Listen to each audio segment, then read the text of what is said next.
Salut jeunes gens et bienvenue dans cette nouvelle table ronde, une table ronde sur un film Netflix, le film Mute de Duncan Jones, un film de science-fiction, un mélange entre un polar, un film des années 50 avec une petite pointe de Blade Runner. Et pour parler de ce film, une exclusivité Netflix, donc j'ai le plaisir d'accueillir les frérots, les potos, les ré, les royas, Nico et Andy et Liam. Aïe. Salut les gars. Les rouillards. Les Les rouillards. Jean-Jacques Rouillard. Oh là. Comment allez-vous messieurs? Ça va bien. Ça va bien? Ça va très bien. Bon, messieurs, on va se lancer dans ce débat, on va parler de ce film, petit tour de table, le classique. On va commencer par Liam, le dernier arrivé dans l'équipe. Qu'est-ce que tu as pensé de ce film? Eh bien, j'attendais quand même beaucoup parce que je suis assez fan de Duncan Jones et j'ai vraiment bien aimé et je suis assez déconcerté face aux avis extrêmement négatifs qu'il y a autour. Je garde le reste pour après. Eh ben, on va pas s'entendre. Mais tant mieux, ça promet un bel échange. Ben Nico, justement, qu'est-ce que tu as pensé de ce film? Justement, on en avait parlé un petit peu vite fait avec Liam avant que je voie le film, et en ayant vu le film, j'étais un peu déçu, quoi. Je m'attendais à mieux, et au final, ouais, bof.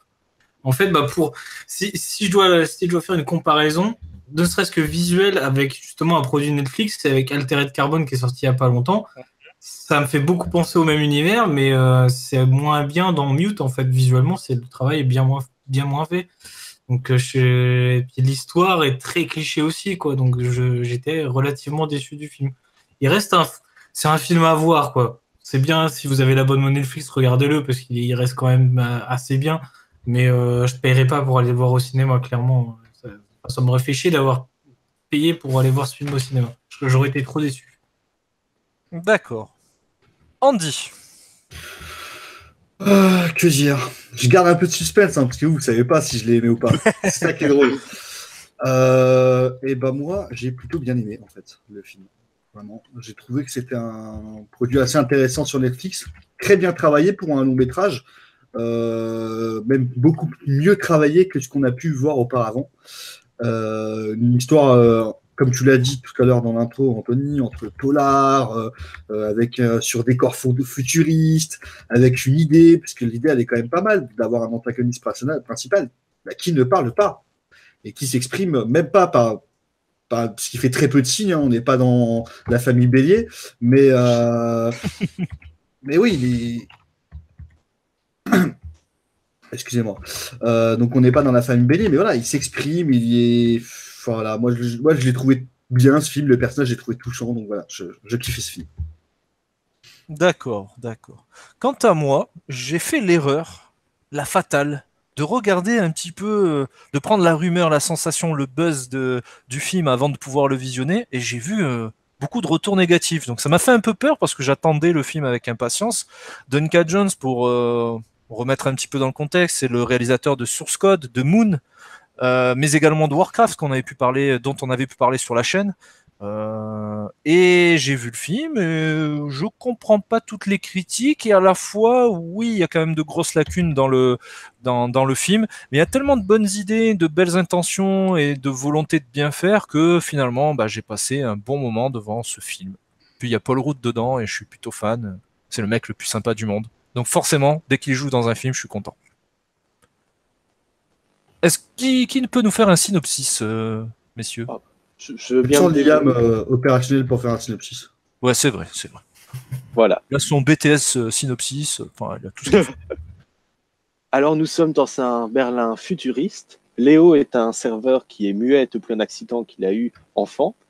Et quand la femme qu'il aime disparaît à sa recherche, ce qui pourrait l'amener à faire des découvertes assez choquantes sur son passé.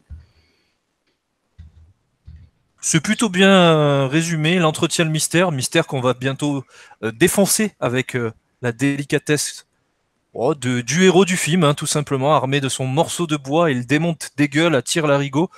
Qui est chaud pour nous parler un peu de la partie histoire? Qui a envie de commencer? Moi, je veux bien. Eh ben vas-y, Nico. En soi, en fait, je trouve qu'il y a une histoire dans l'histoire, c'est-à-dire que l'histoire d'amour entre les deux, elle est relativement classique, en fait. ce côté du mec trop gentil avec la meuf trop extravertie. En fait, les deux, dans la vraie vie, ne pourraient jamais être ensemble, en fait, parce qu'ils sont beaucoup trop différents. Et du coup, bah, comme c'est un film, forcément, les opposés s'attirent et que bah, donc ces deux sont ensemble. Donc pourquoi pas? Mais en fait, leur histoire, dans le contexte dans lequel elle est développée, je trouve que ça colle pas du tout. Je suis très fan des séries ou des films qui arrivent à asseoir un univers qui existe déjà en te disant c'est comme ça, il s'est passé ça avant, mais on te le développera pas. J'aime bien. Mais dans ce film-là, en fait, je trouve que c'est pas bien fait, en fait. Je sais pas. On te parle de ces militaires américains qui ont déserté l'armée et qui sont recherchés, mais ouais, mais en fait, en plus, on te le répète plusieurs fois dans le film, mais ça n'a aucune incidence, en fait. Enfin, on s'en fout complètement, finalement, de ça. Parce qu'en fait, le Paul Rudd, là, donc c'est un militaire américain, Cactus, il a donc quitté l'armée américaine, il est donc normalement censé être recherché, mais il l'est pas du tout, en fait. À aucun moment, il craint d'être recherché. Alors, en fait, oui et non, je suis pas d'accord avec toi. Bah, excuse-moi, mais à quel moment il est Bah, recherché? c'est pour ça qu'il veut partir déjà. Qu'il veut retourner dans son pays. Mais à aucun moment, tu le sens. Qu'il veut vivre. Et à aucun moment, tu rends sens compte qu'il est recherché. Quoi. Bah, t'as les militaires qui viennent lui mettre un coup de pression devant le bar à pute. Pour parler vulgairement, excusez-moi. Ils viennent pas le chercher. Hein.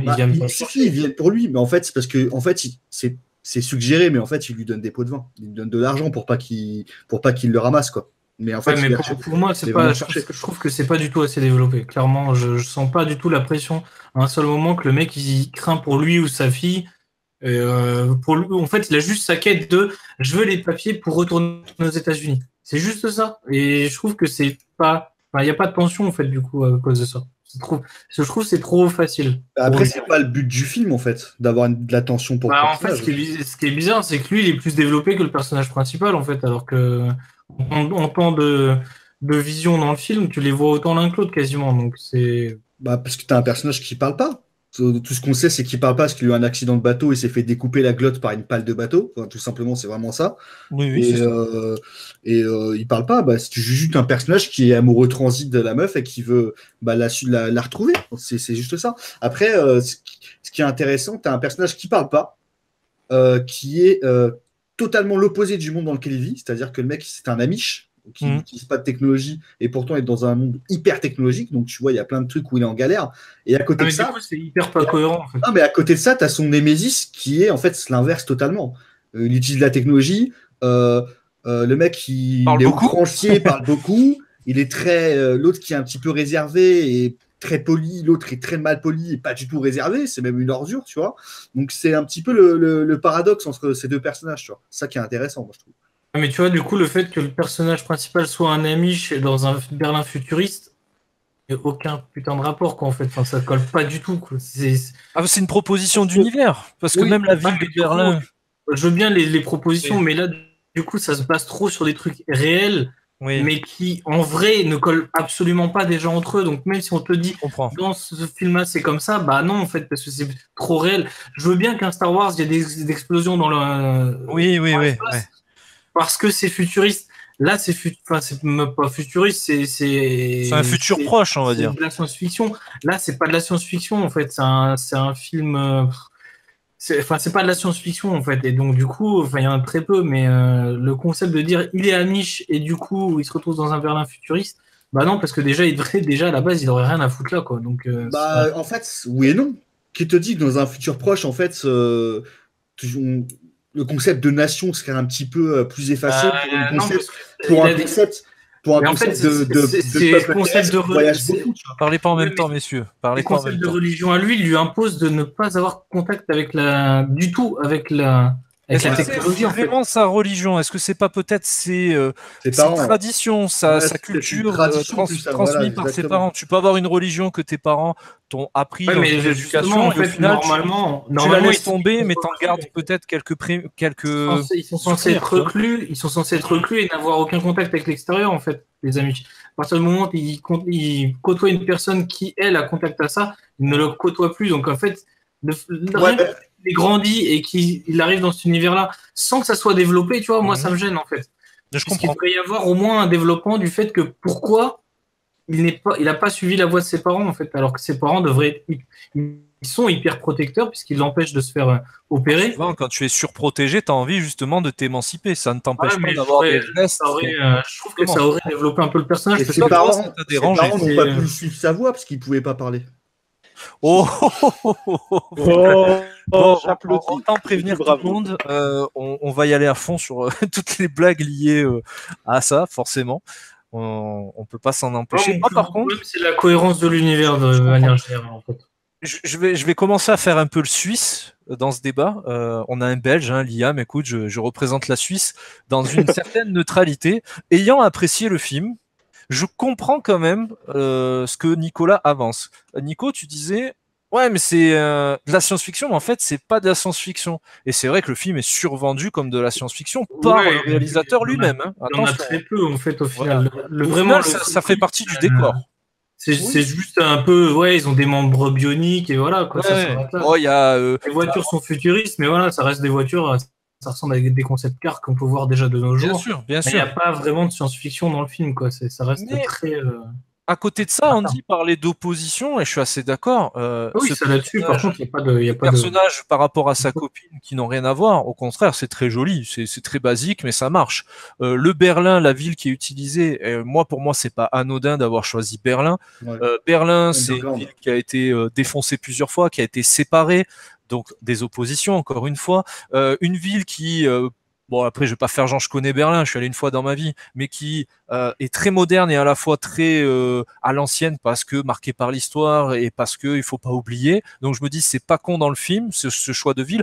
Les militaires américains, l'influence des États-Unis en Allemagne est assez conséquente. T'as beaucoup de personnes qui ont des parents et américains et allemands, encore une fois, suite à la guerre, à l'Allemagne séparée, etc., etc. Et en plus, dans un futur proche où la mondialisation bat son plein, et c'est même une actualité d'aujourd'hui, les frontières sont de plus en plus minces et la Terre est de plus en plus petite. C'est pas déconnant. Même l'opposition sur des trucs comme lui, il est d'origine amish, il est dans un look très classique, il travaille le bois dans une société où on aime le néon, où on aime la ferraille, où on aime l'électronique, la technologie. Dualité qui est montée exactement, exactement. Lui, il arrive avec sa batte en bois et il se tape contre le gros stock allemand qui lui prend une prothèse. C'est ça, c'est exactement ça. Après, je trouve ça très maladroit et pour moi, le gros problème dans la partie scénario, c'est qu'il te faut 45 minutes pour installer un univers qui prendrait un quart d'heure. Je suis désolé, une romance entre ces deux personnages, ça suffit. En 5 minutes, t'as compris. Il suffit de voir les échanges de regards. En plus, le mec est muet, donc t'as l'excuse de te séparer de tout ce qui est dialogue. Donc au final, ça marche. De dire que le gars, la fille se fait emmerder, que finalement il pète un plomb, il se fait virer, il retrouve plus la femme et il la cherche. En 20 minutes, tu l'as fait. 45 minutes pour m'expliquer un truc que je comprends en 10 minutes sans forcer, même si j'ai jamais vu. Comme je l'ai dit tout à l'heure, Altered Carbon a sensiblement le même univers et l'installe vachement plus vite, quoi. Exactement. Un épisode, tu l'as déjà, quoi. Donc, avec des choses beaucoup plus complexes. Bon, après, c'est une série qui permet aussi de consolider le premier épisode qui expose l'univers avec les autres. Là, tu as un film de 2 heures, tu es obligé de tout mettre. Mais justement, ton introduction et ta mise en scène de base, enfin ton décor, ton implantation de film, en un quart d'heure, c'est plié. Concentre-toi sur le reste, développe tes personnages, parce que sur la deuxième partie du film, le mec est en train de courir pour raconter son histoire, il est dans la précipitation, et il y a des choses où il va zapper, mais tu te dis, même sur Tinder, tu zappes pas aussi vite que ce qu'il fait lui pour créer ses personnages, tu vois. Après, je pense que c'est surtout une maladresse du réal, parce que... Excuse-moi, Liam, tu... Non, je te laisse la parole. Donc, là, en attendant, je fais Léo. Donc je pense que c'est surtout une maladresse du réel parce que 40 minutes pour mettre en place une histoire, je pense que c'est surtout qu'il voulait montrer à quel point l'histoire d'amour entre deux elle est importante, tu vois, elle est très forte pour après jouer sur la suite des événements. Bien sûr. Et que tu espères que ça soit un happy end, hein, très clairement, même si c'est pas le cas. Voilà. C'est plutôt une bonne idée d'ailleurs. Ce qui est une très bonne idée parce que ça marche bien. Parce qu'honnêtement, bon, à partir d'un moment où quand tu vois le mec qui commence à envoyer des messages à sa place, parce que je raconte un petit peu l'histoire, juste pour mettre la situation, au bout d'un moment, on voit donc le personnage, je sais plus comment il s'appelle d'ailleurs, Léo, voilà, Léo qui reçoit des SMS de sa copine alors qu'elle a disparu. Et au bout d'un moment, en fait, on t'explique que c'est l'autre, le médecin pédophile qui, en fait, lui, envoie des messages à sa place parce qu'il a le seum par rapport à Cactus qui lui ont fait baver, tu vois. Et bah, à partir de là, tu comprends que ça va mal se finir, tu vois, qu'en fait, ça elle est déjà morte. Mais sinon, pendant tout le film, bah, t'espères. Toi, tu te dis, ouais, il va la retrouver, il y a un truc. Et en fait, c'est pour ça, parce que le mec t'a bien montré pendant 40 minutes qu'il y avait vraiment une relation très forte entre eux, en fait. Et je trouve qu'il se perd un peu, il y a après, des voilà, impasses. exactement. Enfin, alors que ton personnage galère, pourquoi pas, mais ton histoire et ton spectateur ne le fait pas galérer comme ça. Enfin, tu vois, là, on discute depuis quelques minutes. Pour le moment, je me mets à la place de quelqu'un qui écoute le débat. L'histoire, et Nicolas l'a bien dit, l'histoire, tu comprends rien. Alors que c'est simple ce qu'il raconte Nico. Tu disais, mais on sait pas qui est le personnage finalement principal. Est-ce que c'est Cactus? Est-ce que c'est Léo? Est-ce que c'est la... Enfin, c'est juste, tu te dis, pour raconter ce que tu as raconté, ça veut pas dire que c'est inintéressant. T'es pas obligé de faire des détours et des redétours.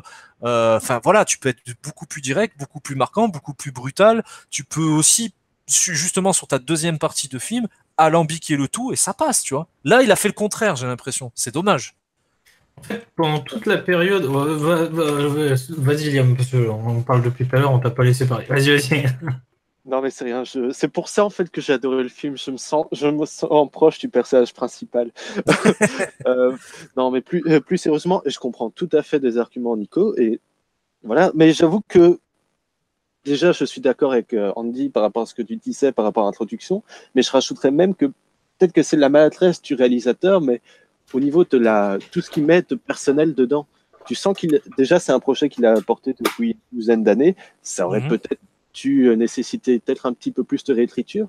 Mais je demande s'il n'a pas roché dessus après, je vais pas dire la catastrophe, mais Warcraft n'a pas énormément fonctionné au box-office américain. Ouais, voilà. Il a perdu son père et sa mère en à peine un an, et c'est d'ailleurs quelque chose qui est mis ici. Donc je pense qu'il a retravaillé ça, et que dès qu'il a eu l'opportunité de le faire, il a peut-être foncé un peu trop vite, mais en tout cas, moi, c'est pas quelque chose qui m'a dérangé. J'ai assez vite accroché quand même à l'histoire et à sa manière de gérer cette dualité, vous en parliez. Je pense que c'était Anthony qui l'avait mis sur Twitter, mais il y a énormément de dualité dans l'intrigue par rapport à la place de la religion par rapport à la technologie. Le fait que le personnage principal qui est écrasé par ce décor technologique se retrouve bien quand il manipule le bois ou même quand il se retrouve dans l'eau. D'ailleurs, deuxième film de l'année où une personne muette se sent bien dans l'eau. Je sens qu'il y a un nouveau filon. Même il conduit une voiture classique pour faire une course-poursuite quand c'est une voiture volante. Exactement. Alors c'est peut-être un peu bateau dit comme ça, t'as envie de dire ouais ok c'est l'opposition et la dualité pour les nuls, oui, mais ça marche, c'est assez universel en fait. Oui, ça amène même des questions. Je pense au personnage de l'ami de l'héroïne, je ne sais plus son nom, mais qui n'hésite pas. C'est ça, le travesti? Oui, c'est ça, qui n'hésite pas justement à changer de sexe même, et même la dualité mère-père, c'est peut-être le truc le plus... Ah oui, c'est même le centre du film. Voilà, et c'est en même temps le truc que j'ai eu du mal à ne pas spoiler ça dans ma critique, mais c'est la dualité principale par rapport à cette lutte qu'il y a entre les deux personnages, entre les deux sentiments qu'ils ont, et en même temps on sent qu'ils sont tous les deux proches du personnage, proches de leur enfant. Et c'est quelque chose qui a plu, cette manière de gérer cette dualité, mais dans une certaine logique. Alors peut-être qu'il se perd un petit peu niveau rythme, je peux comprendre. Oui. Après, surtout dans la partie où il est en train de la chercher elle, en fait. Il y a plein de moments où tu te dis ah elle est sur une piste et en fait la piste elle est même il se perd en fait. Je sais pas comment expliquer, mais le rythme, je sais pas, j'ai pas réussi à rentrer dans cette phase. Ça devient ennuyeux au lieu d'être de l'errance, c'est de l'ennui un peu, c'est dommage. En fait, le problème qui n'est pas un problème pour moi en fait, c'est que par rapport à ce que tu dis Nicolas, c'est que quand il enquête, effectivement, tu as l'impression qu'il va avoir une piste sur un nouveau truc. Et en fait, sa piste, c'est juste qu'il en apprend un peu plus sur la personne qu'il aime, mais il n'en apprend pas plus sur où elle est. Non, mais sans rentrer dans le contenu en lui-même, c'est, je sais pas, la manière dont il développe les différentes scènes des personnages qui n'ont pas encore de rapport entre eux, enfin, qui ont un rapport indirect entre eux par le biais de la fille. Mais en fait, le fait de te montrer, d'alterner en fait les scènes entre les personnages, c'est chiant parce qu'il fait que ça en fait. Oui, du coup, c'est redondant, quoi. Et le problème, c'est qu'en fait, les scènes de Léo, bon, déjà, le personnage est quand même relativement chiant. Je sais pas si ça vient de l'écriture du personnage ou de l'acteur. pense qu'il y a un peu de l'acteur quand même, parce que je le trouve pas exceptionnel.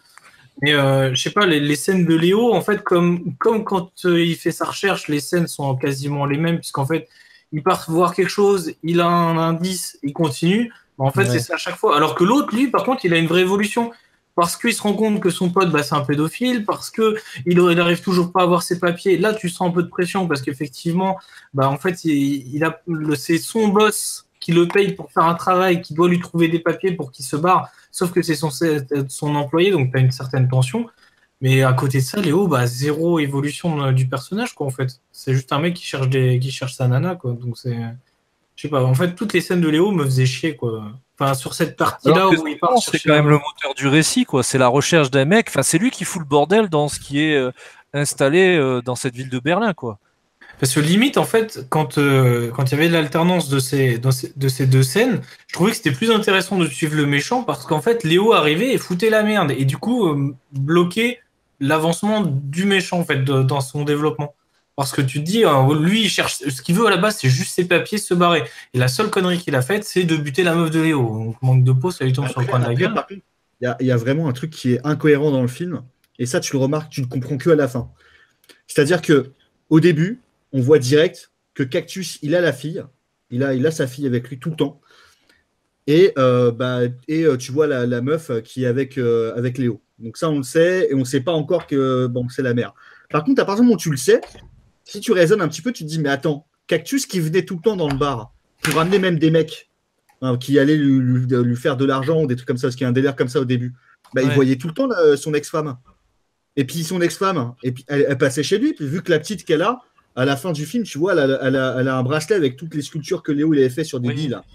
Ouais. Donc déjà, il y a une question que tu te poses, c'est ok, il l'a tué parce qu'il allait chez elle, il était jaloux, mais ils étaient déjà séparés et il n'y avait pas un délire, genre il voulait se barrer avec sa fille. Alors c'est quoi le projet en fait, qu'est-ce qui se passait avant en fait? Pourquoi il l'a tué? Pourquoi elle vivait avec son pote transsexuel? Voilà, c'est bizarre. Pourquoi elle n'avait pas sa fille alors qu'elle voyait son ex-mari tous les jours, quoi, en fait, quasiment. Enfin, c'est bizarre, tu vois. Tout ça, c'est un peu mal ficelé. Mais tu t'en rends compte qu'à la fin. Oui, c'est vrai. Ce qui est déjà, pour ce que ça a raconté, entre guillemets, parce qu'il y a quand même il y a pas mal de choses.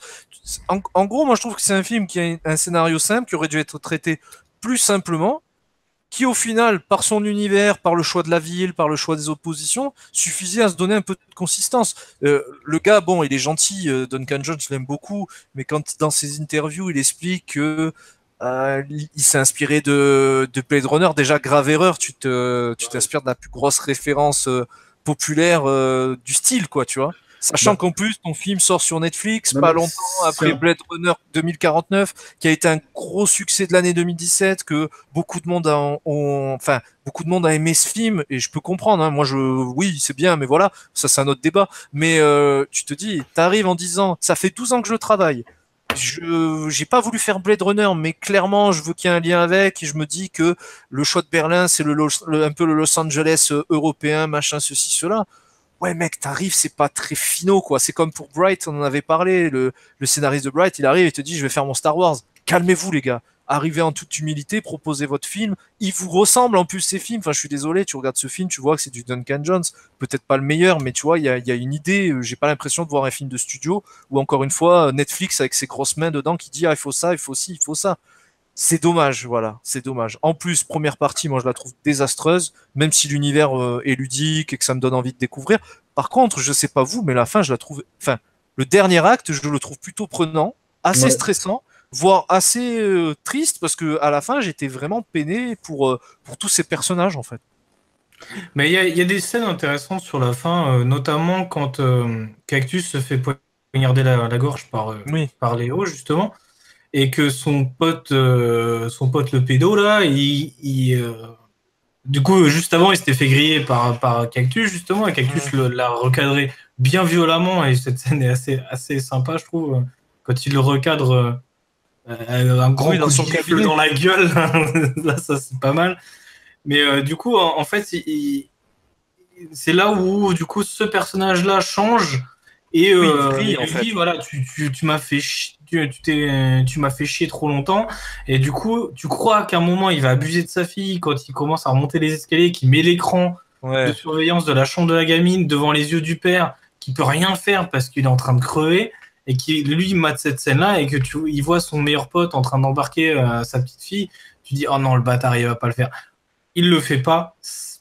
Est-ce que c'est dommage ou pas? Je sais pas. Le faire plus tard, à mon avis. À mon avis, il allait le faire plus tard. Ouais. À mon avis, ça c'est Mais quasiment. mine de rien, en termes de stress, c'est pas mal. En termes de tension. Je me suis dit, est-ce qu'il fait pas et juste ça pour lui foutre les boules avant qu'il va mourir, pour lui faire croire qu'il va le faire, et qu'au final, en fait, comme il sait que c'est la fille de la nana de Léo, il voulait juste pas. Je sais pas, enfin, la fin, j'ai pas trop compris les intentions du mec, je les ai pas totalement compris. Il allait partir avec la petite en Italie, en fait. Mais je pense qu'il allait la tringler. Oui, c'est clairement dit que le mec. C'est très vulgaire ce que je viens de dire, mais il allait la violer, oui, bien sûr. Bah, c'est ça. Hein. Il en a fait une capote. C'est à ce moment-là que YouTube nous exclut de sa plateforme. plateforme. Mais ouais, c'est ça, c'était quasiment sûr, quoi. Mais ouais, à la fin, l'intention du personnage du gars que je sais même plus comment il s'appelle. Vas-y, je l'ai pas toute comprise. Mais je trouvais ce point intéressant aussi parce que c'est un autre personnage. Il faut que je garde les trucs pour les personnages, mais qui, en fait, tous les personnages sont écrasés par quelque chose. C'est donc Léo, il est écrasé par son aspect religieux en même temps qu'il vit dans une ville technologique. Tu as le personnage, l'acteur, c'est Justin Theroux, mais j'avoue que j'ai oublié le nom. Ça, c'est très bien. Duck, qui lui est je sais pas tiraillé par sa sexualité, mais c'est quand même quelque chose qui est déviant. Il a du mal à l'accumuler de plus en plus, en fait. Oui, il sait que c'est pas bien, mais il va de plus en plus loin. Moi, j'ai cru que c'était John mec à la base. J'étais pas bien. Mais au départ, quand c'était avant Moon, etc., ça devait être le premier projet de Duncan Jones. D'accord, d'ailleurs, on en parle. Je suis désolé, t'as dit un truc, tu l'as vu la référence à Moon? Ah oui. J'étais mort de rire. Je sais pas si vous l'avez vu, les gars. Oui, c'est sur l'écran, mais d'ailleurs, c'est plus qu'une référence parce qu'en fait, quand ça arrive dans le film, tu comprends pas, en fait. Ça n'a aucun rapport. C'est pas une référence, ça veut dire que ce serait un univers lié, en fait. Oui, c'est ça. Tout simplement. En fait, au moment de la sortie de Source Code, donc ça a peut-être changé depuis, mais j'ai lu un article de Duncan Jones qui disait que Mute, à l'époque, ça devait être son 3e film, mais Mute serait le 2e film d'une trilogie de SF et qu'il y aurait plus de liens tissés après dans le 3e film où ce serait pas un mélange entre Moon et Mute à proprement parler, mais plus quelque chose qui est un ADN commun en fait. Ça devrait être. D'ailleurs, il n'y a pas une autre référence avec le nom de la station essence à un moment. Le carburant lui-même, je crois. Oui, c'est ça. Ce que pas dégueulasse. En fait, à un moment, il y a un plan. Oui, voilà. T'en fous, ça cache pas. En fait, je me suis posé la question justement quand il fait le plein et quand il s'en va, la caméra reste sur la pompe en fait pendant une. Et même avec un petit travelling très léger vers l'avant, je me suis dit, mais pourquoi il fait ça? Et c'est là que je me suis dit, il y a peut-être un truc. C'est pas sur la caméra bleue, c'est pas le délire de. C'est une caméra bleue qui parle dans son vaisseau. Ouais. C'est ça, en fait, c'est ça, c'est le même délire en fait. C'est pas déconnant comme clin d'œil. Oui, en fait, je vais te dire un truc, très honnêtement. Mis à part les initiés, il y a très peu de personnes qui ont vu Moon, parce que c'est un très bon film. Ah oui. Mais. Quand tu regardes son packaging ou une jaquette ou une affiche, ça a l'air d'un nanar. Mais pourtant, c'est un film, tu vois ce que je veux dire? Donc, quand tu es là sur un site de streaming légal, tu n'as pas forcément envie de cliquer dessus pour le regarder. Et pourtant, c'est un bête de film. Tu vois. Ah oui, on peut d'ailleurs que conseiller de visionner Moon. Hein. En plus de d'ailleurs, c'est même Warcraft. Hein. En termes de blockbuster, c'est sympa. Éventuellement, les gens ont aimé Oblivion avec l'autre là que j'ai oublié de Mission Impossible, ils vont aimer Moon. Hein. Oui, en plus. Oui, vas-y, Liam. Oui, d'ailleurs, Moon, aussi évitez la bande-annonce si vous n'avez pas vu le film vraiment. En même temps, si vous avez vu Mute, vous savez le truc. Mais si jamais vous pouvez éviter la bande-annonce, aussi, voilà. Spoil la bande-annonce. La seule que j'ai vue, la seule sur laquelle je suis tombé, elle spoil trop le truc. Et j'avoue que ça m'a cassé par après. Quand je l'ai trouvé en TBD, ça m'a cassé. Mais justement, je trouve ça intéressant de vouloir mixer tout cet univers. Moi je fais partie des rares à avoir apprécié de Cloverfield Paradox. Vous pouvez me frapper. Mais j'aime bien cette idée de créer de nouveaux univers de science-fiction communs. Et là, qu'il y ait vraiment un auteur qui apporte quelque chose avec peut-être sa maladresse, avec par moments avec les moyens du bord. Mais quand même, il arrive il arrive quand même à apporter sa personnalité, à faire quelque chose qui, au départ, dans mon opinion, aurait pu paraître déjà vu plusieurs fois, aurait pu être copié-collé, et qui pourtant arrive à garder une certaine sensibilité, pouvoir se dire, ah bah non, c'est pas ça, c'est autre chose. C'est surtout que même si c'est pas très bien fait par à certains égards, tu sens que le mec l'a fait avec son cœur. C'est pour ça que pour moi, je l'ai beaucoup plus apprécié qu'un mec qui t'aurait fait la même chose, voire mieux, mais beaucoup plus mécanique, tu vois. Beaucoup plus genre, bah, faut faire ça parce que ça va plaire. Et du coup, bah, j'aurais moins apprécié. Là, vraiment, tu sens que l'a fait avec son cœur. Je trouve qu'on le sent justement sur les films Netflix, on le sent que qu'ils sont pas mis, ils ont pas de pression par le studio, ils ont pas de. Il y a un danger quand même, c'est que quand moi je veux bien qu'on laisse la main à des réalisateurs, je veux bien, mais parfois un avis extérieur, pas forcément du studio, quoique pourquoi pas, des gens certainement compétents, ça peut être bien quand même. Parce que si tu fais ton petit caca, il y a quand même une espèce de patte Netflix qu'on reconnaît, enfin en tout cas sur Bright et sur cela. Je sais pas, j'ai l'impression que tout pourrait être dans le même univers en fait visuellement. Je sais pas, il y a cette espèce de côté qui fait pas film de cinéma, pas film qui sort direct au cinéma. Et je sais pas, c'est un peu dommage. Il y a un côté Black Lightning. Ouais, voilà.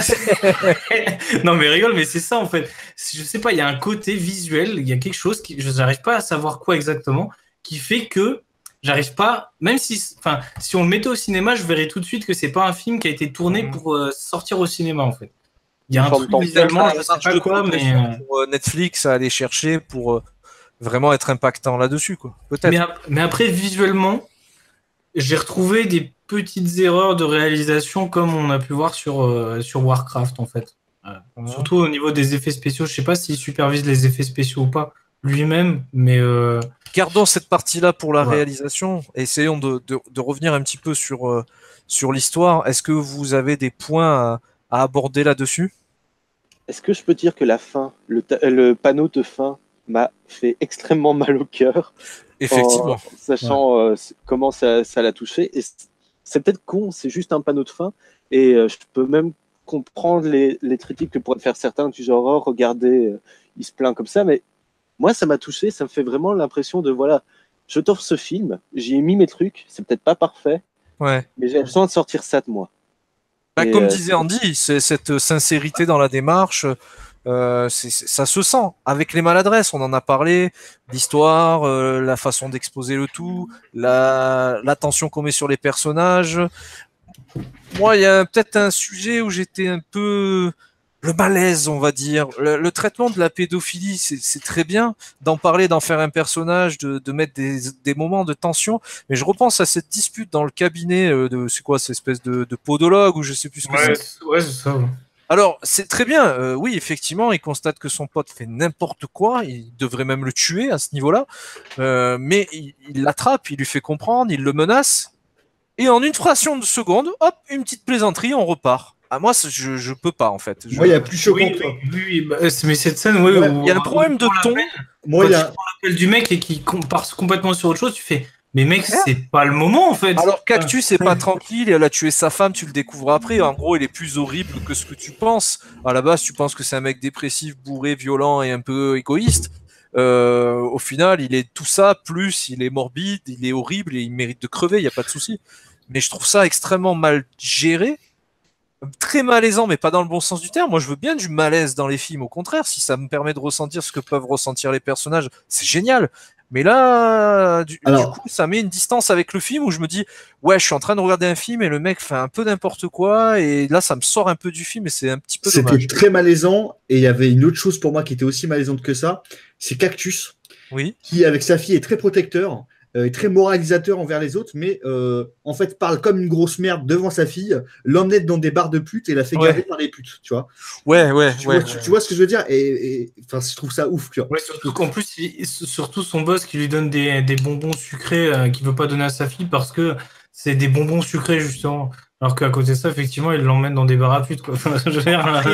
Il tue sa mère et. Il l'emmène dans des bars à putes où son pseudo-oncle fait des avances à une petite en voilà, ça c'était extrêmement. Croyant qu'elle avait 16 ans, tu vois, genre en faisant style, casse-toi mon délire, laisse-moi penser qu'elle a 16 ans. Enfin, c'est complètement ouf, quoi. Alors, si le but du truc c'était de choquer, c'est réussi, mais trop. En plus, son oncle qui se tape donc cette fille qui est sa babysitter en plus. Ouais. Donc le double Ouais, malaise, quoi. ouais. Genre, pas bien, quoi. Alors tu m'aurais installé un petit univers plus facilement, tu m'aurais travaillé ces personnages, peut-être voir ce qu'ils font, parce que ces deux personnes, on te dit, c'est des anciens militaires. Ils sont connus sur le front, c'est à la fois donc militaires et médecins, donc infirmiers quoi.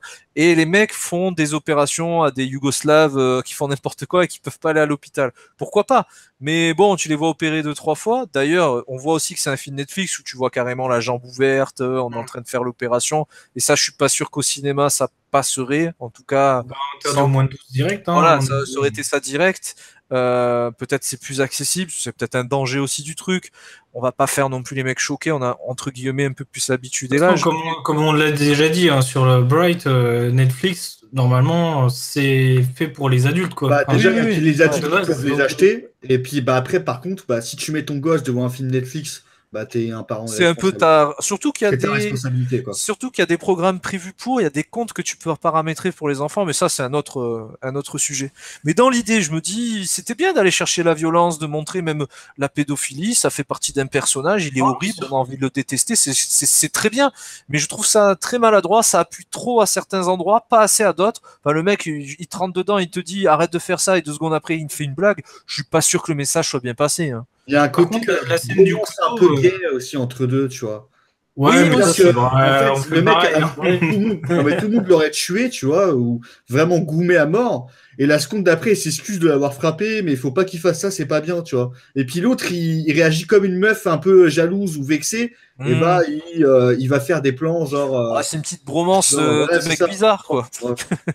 Mais je crois que ça colle au genre Mais la de... scène du couteau Attends. était Non, excellente. non, Nico d'abord. Nico d'abord. Parce qu'on parlait violence, du coup, ça m'a fait penser à la scène du couteau quand Ah oui. Léo lui plante dans la gorge. Heureusement qu'il montre la violence, parce que du coup, ça rend la scène intéressante, même si c'est de la violence gratuite. Bah voilà, enfin, quand tu vois, t'as le détail du couteau qui rentre Ouais, tout doucement ouais. dans la gorge, qui transperce derrière, du coup, ça amène un truc intéressant, c'est que du coup, son pote arrive et voit que la vertèbre n'est pas touchée, enfin, très peu touchée, et qu'il sait pas s'il peut l'aider, mais il peut l'aider. Ça montre le côté médecin du personnage qu'on n'avait pas encore trop vu au début. Voilà, ça, je sais pas, je trouve ça intéressant. C'est des petits On aurait détails comme peut-être ça, dû mais j'aime bien, moi. l'avoir. C'est peut-être ça le Et problème. surtout, tu sais qu'en fait, ce qui fait basculer la chose, c'est le coup de poing qu'il lui met quand il s'énerve après le mec, en fait. Quand il s'énerve après le mec, s'il a pris des cacahuètes et qu'il met un coup de poing à son pote, là, son pote, il dit en fait, le mec changera jamais. Et il va Mm. toujours mettre de la pression. Et du coup, Mm. c'est là qu'il décide de lui mettre à l'envers, quoi. Vraiment. Et je trouve que ça reste aussi intéressant, et même ça, enfin, ça reste intéressant pour Cactus, cet tiraillement entre vouloir protéger absolument sa fille, en même temps, bah, Duck, qui est son, on peut dire, c'est son seul ami, c'est la seule personne qui puisse vraiment l'apprécier en tant qu'être adulte, avec son style assez bourru. Et c'est même intéressant au niveau des personnages que autant, entre guillemets, Cactus accepte, enfin, je vais pas dire accepte, mais il gère mieux le traitement de Duck, et que quand Duck a le moyen de pouvoir s'affranchir, lui, de Cactus, il le fait directement, sans même, avec quand même un certain retrait pour son ami, mais d'un autre côté, avec une certaine envie de s'affranchir de ça et de vivre ce qu'il a envie de vivre, alors que c'est quand même quelque chose de dégueulasse. Oui, oui, ouais, c'est tout le dilemme moral un peu que veut exposer le film. Est-ce que c'était vraiment utile? Je sais pas. Est-ce que c'était une volonté d'écrire des personnages comme ça? Et encore une fois, je pense que la deuxième partie souffre des lacunes de la première et du coup, il rame un petit peu, même sur. Il y a beaucoup de précipitation aussi dans cette deuxième partie. Autant la toute fin, je trouve que c'est très bien quand ils partent en voiture, le coup du pont, machin. C'est très très bien, il n'y a pas de souci. Mais autant sur le reste, toute cette précipitation, voilà, c'est de la précipitation, je trouve, c'est dommage. Alors qu'on aurait pu jouer sur la tension, prendre le temps, voir la souffrance, découvrir petit à petit le côté pédophile de l'un, le côté macabre de l'autre. Enfin, vraiment faire quelque chose d'un peu plus mesuré.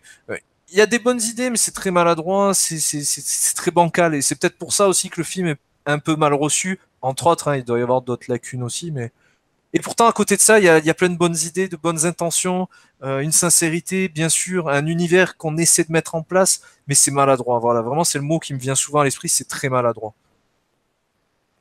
Par contre, est-ce que je peux revenir sur un point que je trouve peu Je apporté t'en prie.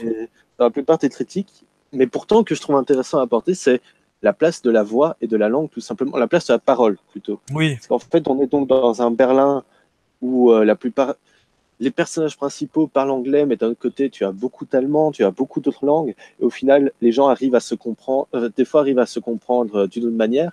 Quand quand Léo comprend que la femme qu'il aimait était enceinte, c'est sa mère qui lui explique, mais dans une autre langue, mais elle fait des gestes qui sont assez évocateurs. Tu as donc ces personnes qui parlent en anglais, qui essaient absolument de rentrer dans un moule berlinois alors que c'est complètement bordélique au niveau des langues.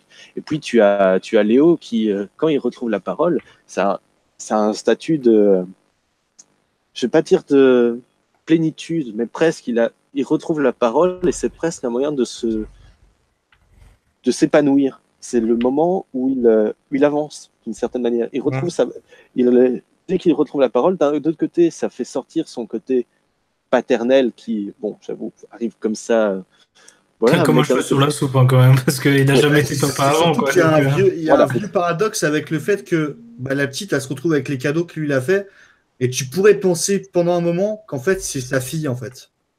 Parce que le parallèle, c'est que la petite, elle parle jamais, comme lui, en fait. Oui.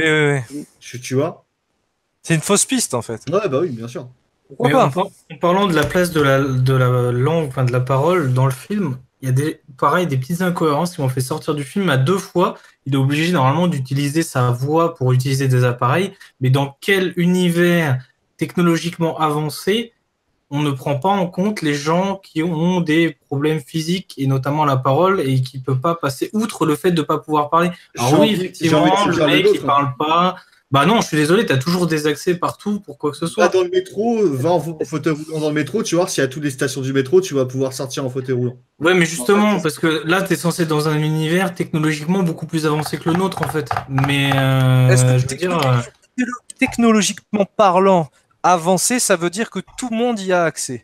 Parce que souvent, quand on mais ça, c'est le truc basique, en fait. C'est le truc basique de une borne qui fonctionne totalement à la voix. Bah non, en fait. Parce que non, c'est censé être un truc public, donc un accès facile à tout. Et là, c'est vraiment un truc ultra basique, en plus. Mais le fait qu'il puisse pas parler... Alors oui, ça développe ton personnage en disant, il peut pas parler, du coup, il se retrouve bloqué face à des trucs. Bah ouais, mais dans ce cas-là, tu le fais pas 2 fois, en fait. La première fois, on a compris, la deuxième fois, c'est nul, en fait. C'est pour mettre des péripéties, des obstacles au personnage. En même temps, j'avoue que surtout sur la borne en fait, où il commande la bouffe, en fait, quand il veut retracer sa meuf. Alors, du coup, ça t'apporte un autre personnage qui, en fait, est là pendant 20 secondes et qu'après, on revoit pas et qui n'a aucune incidence sur le truc. Bah, il est juste là pour te montrer une sorte de technologie. C'est que lui, mais du coup, en fait, il a une vue. Non, mais lui, il a une vue, mais il est aveugle. Je sais pas si tu as vu le parallèle avec ce personnage. C'est-à-dire que le mec, il est en train de jouer, donc il a des sortes de lentilles pour voir. Les lentilles, ça lui fait des yeux blancs, donc comme un mec qui serait aveugle. Et le mec est tellement dans son jeu qu'il prête pas attention à ce qui se passe autour. Et en fait, il est aveugle. C'est ça. C'est un petit paradoxe. De toute façon, le film est rempli de ça. Hein. Il est rempli de dualité, opposition, paradoxe, choses qui s'attirent et se rejettent. Oui, c'est ça, c'est ça. Mais par contre, moi, sur la technologie, ok, sur cet aspect-là, c'est vrai, je l'avais pas vu comme ça, Nico. Par contre, il y a des choses où je me dis, c'est sûr que si c'est vendu comme Blade Runner, non, c'est juste 4 néons et une technologie un poil plus avancée que la nôtre. Clairement, il y a pas de... Ça va faire un peu un mélange hasardeux entre Star Wars et Blade Runner, en fait, le truc. La prélogie Star Wars et Blade Runner. Pour moi, c'est une science-fiction proche. C'est-à-dire que la livraison par drone, c'est qu'une question d'années ou de dizaines d'années avant que ça arrive. Le fait que ça automatisé avec des fenêtres, c'est juste logique, en fait. Quand le truc, il arrive, il ouvre la fenêtre et il pose ce que tu as commandé. Je trouve pas ça trop con. Les téléphones que tu vois avec les écrans dans tous les sens, c'est une vision de notre monde actuel où on aime bien nous mettre des écrans tactiles dans tous les sens. Tu vas au centre commercial, il y en a, tu vas n'importe où, il y en a, sauf que c'est poussé bien sûr à l'extrême. Alors c'est sûr que si tu compares à Blade Runner, t'as envie de dire, mute, va te coucher, quoi. Enfin, c'est juste pas possible, quoi. Tu pourras pas arriver à la mesure de ce qu'avait été fait par Ridley Scott dans son film. Par contre, de te dire tu fais une SF influencée à la Blade Runner dans une ville un peu exotique qui est Berlin avec une technologie à la fois proche et lointaine, encore une fois, dualité, opposition et compagnie, c'est pas déconnant. C'est vraiment pas déconnant. Le sexe aussi, le sexe ultra technologique, c'est une réalité. Alors c'est poussé à l'extrême, forcément. La science-fiction, c'est une espèce de poussée à l'extrême d'un avenir proche ou d'une réalité actuelle avec tout ce qu'il y a comme dérives et autres. Mais voilà, la sexualité, elle est très présente dans le film. Prostitution, l'homme avec ses espèces de robots habillés en espèces de geisha avec des trucs SM dans tous les sens. Enfin, c'est n'importe quoi, Mais mais en tu te fait, dis, sur plein allez, de pourquoi points, pas. justement, en fait, quand tu décris ça, en fait, ça me fait vraiment penser à Altered Carbone qui est sorti juste avant. Qui est Netflix a été intéressant. très con, hein. De mettre Ouais, les deux en même franchement, temps, ils c'était auraient une dû mauvaise sortir le idée, hein. film avant et sortir la série après, en fait. Ou Vraiment. l'inverse, c'est pas choquant si dans un an t'as Mute, tu tombes dessus, t'auras déjà oublié. Et Altern Carbon, c'est sympa, mais c'est la série que tu bouffes vite fait et tu Ouais, passes à bah oui. autre Ah chose, oui, hein. oui, C'est clairement. c'est très bien, hein, le premier épisode est super, la suite est très bien. Forcément, le format série te permet de développer une science-fiction de ouf. Et en plus, c'est de la science-fiction un peu sociologique avec les pauvres en bas, les riches en haut, très classique et ça marche, quoi. Mais effectivement, ça souffre de cette comparaison et ça souffre de la comparaison de Blade Runner 2049, quoi. Ah oui, oui, clairement. Denis Villeneuve, Mais c'est dès le le début, en mec à plus, la dès le début mode, du film, c'est... hein, Eh dès le oui. début du film, tu sens que bah, t'as envie de dire, c'est Blade Runner. Mais en fait, C'est triste, c'est hein, mais des dès le début, fondamentaux aussi, quoi. C'est comment ça s'appelle? L'œuvre générale de Philippe Cadic, c'est plein de choses comme ça. Et même, c'est logique. Si demain, Nico, je te donnais 100 millions, je te disais, fais un film un peu futuriste, tu nous feras le coup parce que c'est obligé, le coup de la rue pleine de néons sous la pluie. non, Tu moi, nous le fais. je pourrais pas faire ça. Ça me saoulerait déjà Mais d'entrée de jeu. tu vois, c'est comme le super-héros, tu feras la découverte des pouvoirs. Comme le film de guerre, tu feras le frère, le mec qui se sacrifie pour son frère d'armes. C'est des trucs classiques qui marchent toujours et qui font partie un peu de l'identité, cliché ou autre, mais ça reste des codes aussi. Après, c'est toujours pareil. Comment tu les assimiles? J'ai l'impression que le gars a voulu mélanger, et c'est pas con sur le papier. Science-fiction, film un peu classique, années 50, légèrement noir, avec une petite romance très fleur bleue aussi typique de l'époque. Les ingrédients sont là, la recette est pas super bonne, un coup c'est trop salé, un coup c'est un peu trop amer, parfois ça a pas trop de goût, parfois c'est juste très très bon, mais en tout cas c'est pas non plus dégueulasse, t'as pas envie d'en vomir quoi. Enfin, pour faire une comparaison du culinaire, c'est un peu ça quoi. Non, mais il arrive quand même, je vais pas dire à s'émanciper, mais à faire quand même quelque chose où oui, tu sens, bah oui, comme tu dis, dire que s'il avait dit ah ben non, Blade Runner ça ne m'a pas influencé, Oui, oui, oui, oui. Coco. Mais, Ah oui, mais donc, oui, au moins il assume. Après, Oui, voilà. oui, oui. après, par contre, il y a un truc qui m'agace un petit peu avec Blade Runner, enfin, avec ce qu'on en dit. Oui, ça ressemble à Blade Runner, mais maintenant, en fait, j'ai envie de te dire, c'est un petit peu ancré dans l'imaginaire collectif, C'est ce ça. futur-là, tu vois. Donc, qu'on dise à chaque fois, ouais, Blade Runner, bah, en fait, oui et non, maintenant, c'est plus vraiment le cas. Un mec comme ça pourrait popper et faire un truc qui ressemblerait à ça et dire, bah non, j'ai pas pensé à Blade Runner en faisant le film, bah, je le croirais, tu vois. Oui, oui, oui, En pourquoi fait, il y pas. a, Après, c'est inconsciemment, tellement oui. commun, oui, comme le super-héros. Ah, un autre exemple pour rester sur du Duncan Jones, Warcraft, combien de fois j'ai pu lire, ouais, c'est comme le Seigneur des Anneaux. Ouais, enfin, le Seigneur des Anneaux, c'est un peu la Bible du genre. Warcraft, c'est un jeu vidéo qui a forcément eu des influences, qui est allé oui. pêcher des influences dans l'œuvre de Tolkien. Enfin, c'est un peu logique, en fait. Comme tu fais un space opéra, qu'est-ce que tu vas te dire? Tu vas penser ou à Star Trek ou à Star Wars, ça fait partie du jeu. Ça t'empêche pas de pouvoir recréer, de t'en inspirer, de faire des petits clins d'œil, d'essayer de créer quelque chose, de mélanger avec d'autres genres. Enfin, même pour Bright, j'avais lu ça, ouais, c'est le Seigneur des Anneaux, en moins bien et en moche. Ouais, enfin bon les gars, c'est juste parce qu'il y a 3 dragons et des orques, oui, mais il y a plein d'œuvres où il y a ça dedans, quoi, tu vois. Enfin, c'est toujours pareil, c'est un peu, comme tu dis, c'est l'imaginaire collectif, c'est la culture populaire Et dans surtout ce à cas-là partir plus où tu as un noble. qui marche bien et qui rentre dans le domaine de la pop culture, je dirais entre guillemets, bah, les gens ils se l'approprient et dès que tu fais quelque chose qui n'a foncièrement rien à voir, hein, mais qui ressemble un petit peu, bah, systématiquement ils se sentent genre ah t'as copié, tu vois, bah non. Ouais, ouais, je comprends la référence, donc t'as copié. C'est un peu ce qu'avait subi dernièrement Del Toro sur son film. Ouais, il a plagié, il a fait Oui. ceci. On en parlera bientôt sur la chaîne. Et ça, je comprends. On est beaucoup dans la comparaison entre différents styles et des fois, on n'arrive pas à vouloir appréhender une œuvre pour C'est ça, elle-même. Et pour ce qu'elle est. c'est vrai que Encore une fois, avec ses défauts et ses qualités, hein, bien sûr, hein. mais un autre truc que l'on parlait, si je peux revenir un peu là-dessus, c'est la place de la sexualité. Donc, je vais essayer d'éviter la partie Je vais essayer d'éviter la partie pédophile parce que sinon YouTube, Pédophile. voilà. Mais Même les enfants. me YouTube, on les prend, les maisons. revenir te faire des blagues, s'il vous plaît, me revenir te faire des blagues.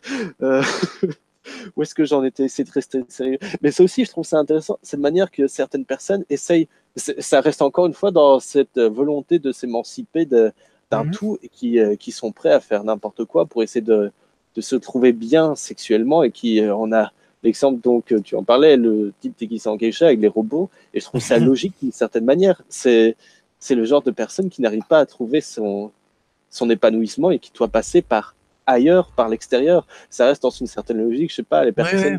Ou le trop plein de technologies qui t'amène à avoir des dérives. Aujourd'hui, le porno d'aujourd'hui en 2018 n'est pas le porno des années 90 où tu galérais avec ta petite cassette. Là, en 3 clics, tu as tout ce que tu veux et tu as même des trucs auxquels tu n'avais jamais pensé et tu n'aurais jamais dû tomber dessus. Enfin, tu vois. C'est sûr que maintenant, grâce à Internet, tu as droit à... Mais oui, alors imagine dans 50 VR. ans, ne serait-ce que dans 10 ans, 20 ans, 50 ans. En plus, il y a un espèce de puritanisme avec le personnage, même si là, je trouve que c'est sous-exploité, le côté Amish, ils auraient pu aussi tomber dans ce délire. Le mec est puritain. D'ailleurs, quand il fait l'amour avec sa femme, c'est une scène d'amour très classique, très bateau, mais au final très jolie quand tu vois là qu'il se tape des robots. Ça me fait plaisir parce qu'il n'a pas sombré dans le basique, on voit du nichon, on voit du cul. Ouais. C'est glamour, c'est années 50, quoi. Je vais te dire pourquoi, parce que moi, par exemple, là, je l'ai regardé dans le métro, hein, très clairement, comme je t'ai dit, Anthony. Ouais. Moi qui suis dans le métro, quand je suis assis sur les strapontins, et que je regarde Altered Carbone, tu vois, Altered Carbone avec des bonnes scènes de cul, tu as une nibarde, la fesse qui claque, la personne qui est assise à côté de moi, tu crois qu'elle se dit quoi? Il se mate un boulard, le salaud. Alors quand c'est une gonzesse, en plus, des fois, la dernière fois, j'avais une mamie, je regardais Altered Carbone, la scène où l'autre, il est en train de tarot la fliquette, là, ça durait, moi, j'étais pas... Limite, je me mettais un peu la main sur le front, genre je tiens ma tête, je suis fatigué, genre je suis un truc normal, tu vois. Genre c'est pas choquant ce que je suis en train de suivre, alors que je pensais pertinemment que la vie à côté de moi. Attends, elle s'est rincé l'œil, tu le sais pas. Enfin bref, donc ouais, ça fait plaisir qu'il n'ait pas, plongé dans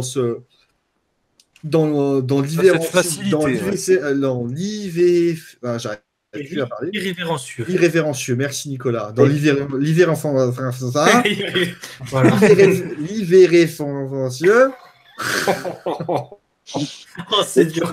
Ah, je suis fatigué, mon Dieu. Ça, c'est parce qu'après, il a fini avec mamie. Mamie, elle lui a dit hey, tu regardes des belles choses. Dans l'irrévérencieux. Mamie, elle a dit hey, tu voudrais pas claquer le boule dans la rame, hein? Voilà. Mais même, ça soulève un point que j'ai beaucoup apprécié dans le film, c'est son aspect sentimentalisme et premier degré. C'est quelque chose. On est beaucoup dans le cynique actuellement. Ouais, c'est clair. Comme le dit un réalisateur mexicain qu'on abordera plus tard, j'essaye de ne pas faire des liens, mais on est cet aspect vraiment premier degré, et lui, il est totalement investi dans cette sensation, et donc il y va à fond. Même Cactus, il est tellement, je ne vais pas dire amoureux de sa fille, mais il a tellement ce sentiment d'amour de sa fille, mais évidemment pas comme Doc, je parle vraiment n'importe quoi. Ce sentiment d'amour pour sa fille qui le pousse vraiment à aller jusqu'au bout, et ça fait partie de la... C'est un amour non sexuel et non interdit, mais il est tellement poussé à l'extrême que ça lui fait faire n'importe quoi. Voilà, ouais, exactement. Déjà, le personnage, il est un peu dégénéré quand même. Enfin, justement, on parle de Cactus, on utilisait le mot personnage. Passons au personnage, messieurs. Transition magnifique. Des années d'expérience. Alors, moi, je dis pas du tout. Par contre, un grand bravo à Paul Rudd. Putain, sérieux, le mec, c'est un bête d'acteur, hein, sérieux. Je le savais déjà avant, mais pour ceux qui le voyaient juste dans des comédies ou qui l'avaient remarqué dans Ant-Man, le mec, c'est un acteur de ouf. Et puis la moustache, putain, qu'est-ce que c'est de c'est la plus belle moustache de bien le beauf américain, soldat américain qui a aucune gêne en fait par rapport à lui-même.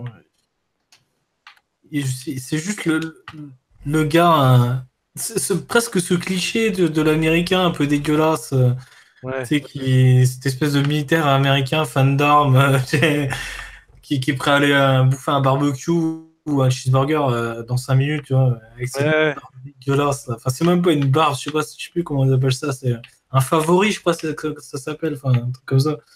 Mais ouais, putain, Est-ce qu'on peut dire que c'est le meilleur personnage du film? Ah, clairement, oui. Alors après, moi, l'acteur comment il s'appelle, Léo, Oui. j'ai oublié son nom et il me fait beaucoup penser à l'autre acteur qui joue dans Avengers là. Paul Bettany. Ouais, Paul Bettany. Il lui ressemble Alors beaucoup c'est physiquement. Alexander Skarsgård. Donc il leur ressemble beaucoup physiquement. Et donc moi, ce que je dois dire tout de même, c'est que malgré le fait que le personnage il est pas très bien exploité, il est un peu nul, lui il joue super bien par contre. C'est un personnage qui gagne en consistance. Ouais. Étant donné que le début du film, la première partie souffre beaucoup de son écriture, tu as juste l'impression qu'il a toujours la même expression. En plus, il est très grand, très costaud, donc forcément, ça renforce ce côté un peu mono-expressif, une espèce de bloc de pierre et pas plus.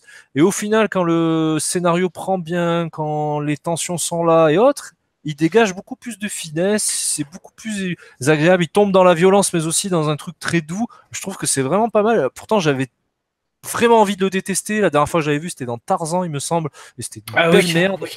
Donc voilà, pour moi, voilà, que c'est pas un bête d'acteur, quoi. C'est le fils d'eux, je crois, en plus. Donc voilà, quoi, vous avez compris, quoi. Moi, je pense qu'avec Liam, on sera d'accord sur ce sujet-là parce qu'on a vu le film tous les deux, mais dans la forme de l'eau, donc l'interprète principal est aussi quelqu'un de muet.